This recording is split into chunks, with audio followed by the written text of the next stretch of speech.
Kelly Kleiman, dealershipnews.com here at NADA 2019. And we are with Jason Knight of Lotlinx. And Jason and I go back to the last NADA, and he has seen some good growth over there at Lotlinx. When Jason and I last chatted, Lotlinx was up to 1,200-ish dealers. And from what I gather, that number has increased quite a bit. It has, many times. Seems like the cure for lot rot has caught on. So, Jason, what's your explanation for the outstanding growth? I mean, I think that we've come at a really good time to hit the market forces. So if you listen to the data, lease returns are coming in record numbers, sales are going to be flat, and I think that what we do is find specific vehicles, understand what their market potential is, understand what their shopping behavior has been, and then go out and find people who want those exact vehicles that are in the area at the specific dealership. Jason, go ahead and explain to us the process of determining a motivated buyer and how the Lotlinx retargeting process kicks in to drive VDP views, or is it retargeting at all?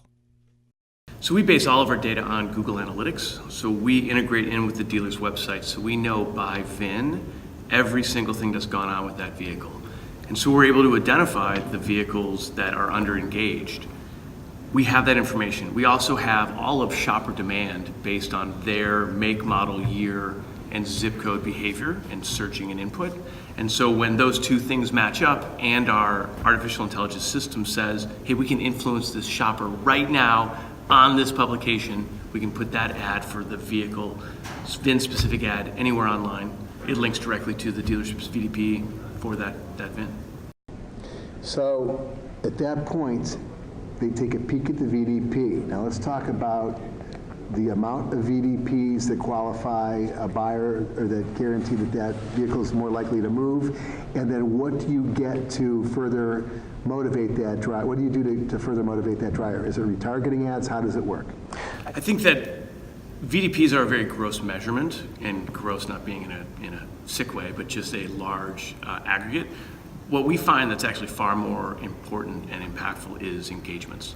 So did the shopper get to the site? That's great, but did they look at photos? Did they start a chat? Did they do a text? Did they fill out a lead form? Those engagements are much more predictive of sales. So because we're integrated in with the dealer's website, we're able to see those shoppers that we've sent. What have they done? Are they engaged? How much are they engaged? And that drives the initial activity and frankly a measure of quality that we put back into the system. We don't do retargeting. That's something the dealership should be doing. They should be incentivizing them with their unique selling proposition. They should be bringing them back. They should be showing them their specials.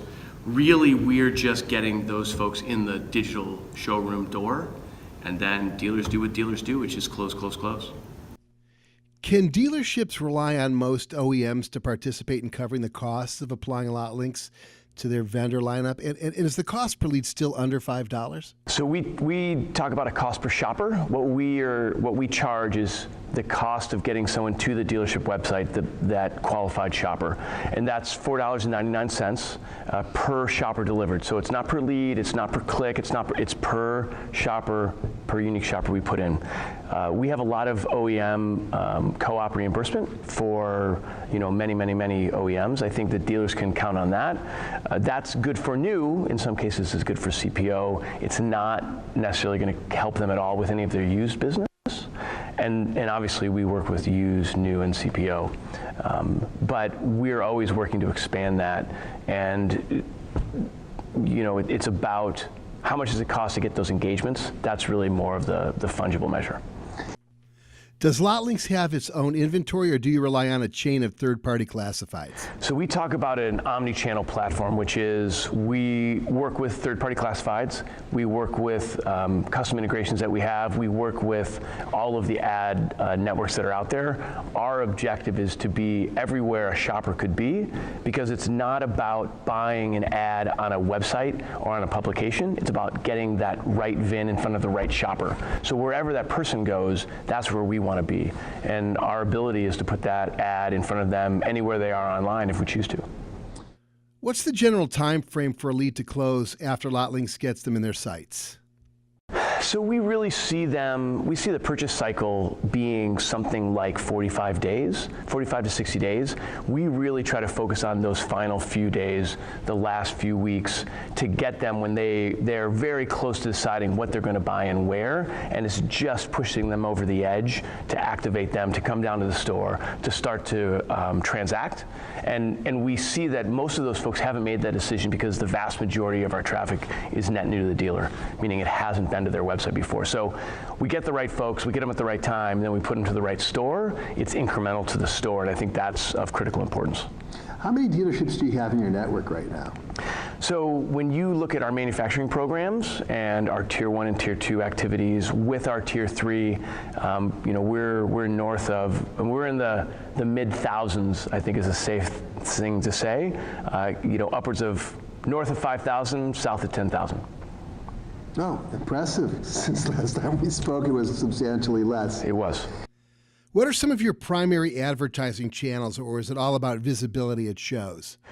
We've been very blessed with a lot of word of mouth. I think because the results are so good that people will talk about it. And there's a great story we have where all of a sudden we received a bunch of phone calls from somewhere in Iowa. And the reason was because somebody was having a 20 group there and they talked about Lotlinx, and then a bunch of the other folks in the group had said, oh my God, I need to get some of that. And so I think that's been a big thing. We do less advertising, traditional advertising, because I think it's a way to reach folks, but a lot of dealers have been blocking that out.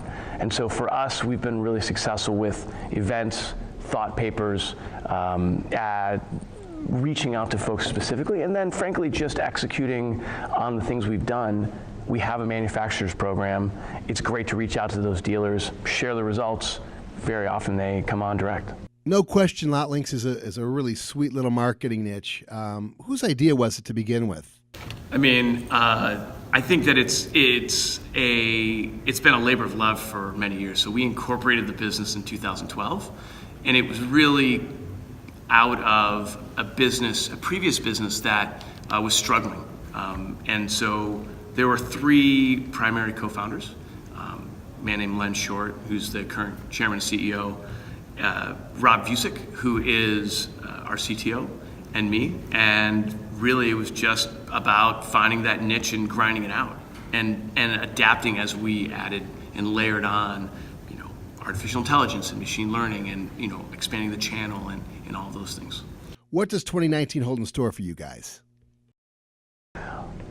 Man, there's always something exciting going on for us. I think the biggest thing is there's really two things, and we're launching that NADA. One is what we call SEM AI, and so we see the ubiquity of search engine marketing in the industry, but it's really not very efficient, and we see kind of bloating costs and declining performance. And so what we've done is we've turned our artificial intelligence system onto optimizing the bidding, the key terms, and a VIN-specific strategy, and we see results that are 50% or greater below cost, so lower cost, and then 3, 4, 5, 6 times an increase in engagements. So half the cost or better, 3 or 4 or 5 times better performance, all because the system is smarter. And we joke about the machines winning.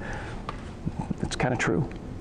Well, it sounds like Lotlinx is winning and Jason Knight is winning, and we're big fans. Hey, have a great show. Thank you very much for joining us.